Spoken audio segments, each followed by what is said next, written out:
अब आइंदा इलेक्शन में फैसल राठौर साहब का मुकाबला जो है ना वो मोहसिन अजीज साहब के इंजीनियर मोहसिन अजीज साहब का होना है के सब साथ। तारक सईद भी हैं, तारक सईद मोहम्मद साहब ने भी नजीर भी आज़ाद हैं। सीट में इलेक्शन लड़ने का ऐलान किया हुआ है। उनका आपस में मुआहदा भी है कोई, और हो सकता है कि ये आपस में बैठ जाएं। अगर ये बैठे नहीं, तारक सईद साहब इलेक्शन लड़े, तो फिर फैसल राठौर साहब के लिए सबसे ज़्यादा मसला है। जो मोहसिन अजीज साहब है, इन्हें चौधरी मोहम्मद अजीज साहब का वोट बैंक जो चौधरी अजीज साहब ने अपनी ज़िंदगी में कमाया, जो सरमाया है उनका, वो इनके पास मौजूद है।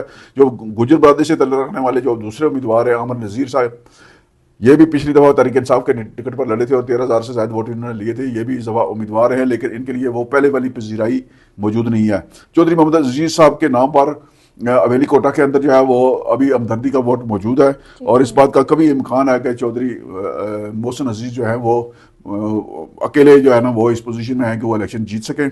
अभी इस हल्के में बहुत सारा इम्तहान बाकी है, क्योंकि फैसल राठौर साहब के लिए वज़ारत उज़्मा जो है ना ये कांटू की माला साबित हो रही है।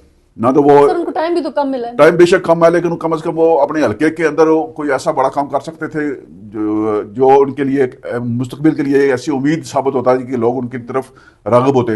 लेकिन वहाँ चूंकि ये आज़ाद कश्मीर का ये अलमिया है कि यहाँ सियासत जो है ना बरादरी के गिर्द घूमती है। फैसल राठौर साहब की बरादरी इतनी नहीं है, उन्हें दीगर कबाइल का साथ लेना पड़ता है। और चौधरी मोहम्मद अजीज मरहूम ने अपने इंतकाल से पहले बल्दियाती इलेक्शन में इस हल्के की सियासत का जो ट्रेंड है वो सेट कर दिया था।